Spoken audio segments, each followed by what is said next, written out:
Ah, Serve this kheer for your guests this Navratri. You're going to receive loads of compliments. ma, pumpkin kheer. Wow, சும்மா சூப்பரா இருக்கு.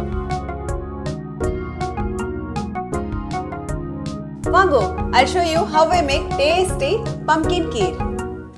First தண்ணியை கொதிக்க வச்சுக்கலாம். அதில் நான் மஞ்சள் பூசணிக்காவை ஆட் பண்ணுறேன். தோல் உரித்து இந்த மாதிரி க்யூப் பண்ணி அதில் ஆட் பண்ணிக்கலாம். நல்லா வேகட்டும். இப்போ நல்லா வெந்தாச்சு. இப்போ அந்த தண்ணியை ட்ரெயின் பண்ணிவிட்டு மிக்சியில் போட்டுக்கலாம். போட்டு இதை நான் நல்லா வழுமுன்னு அரைச்சிக்க போகிறேன். பல்ஸ் மோட்டில் தான் அரைக்க போகிறேன்.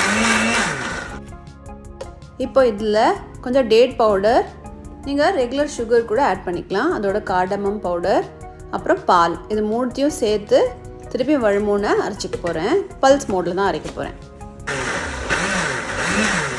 இப்போ நல்லா க்ரீமியாக திக்காக அரைச்சாச்சு. இப்போ இதில் எவ்வளோ வேணுமோ அவ்வளோ பால் விட்டு இன்னும் கொஞ்சம் டைல்யூட் பண்ணிக்கலாம். அதில் கொஞ்சம் கேசரி பவுடரும் ஆட் பண்ணி ஒரு ஜாரில் போட்டு ஃப்ரிட்ஜில் வச்சு ஜில்லுன்னு சர்வ் பண்ணுங்கள்.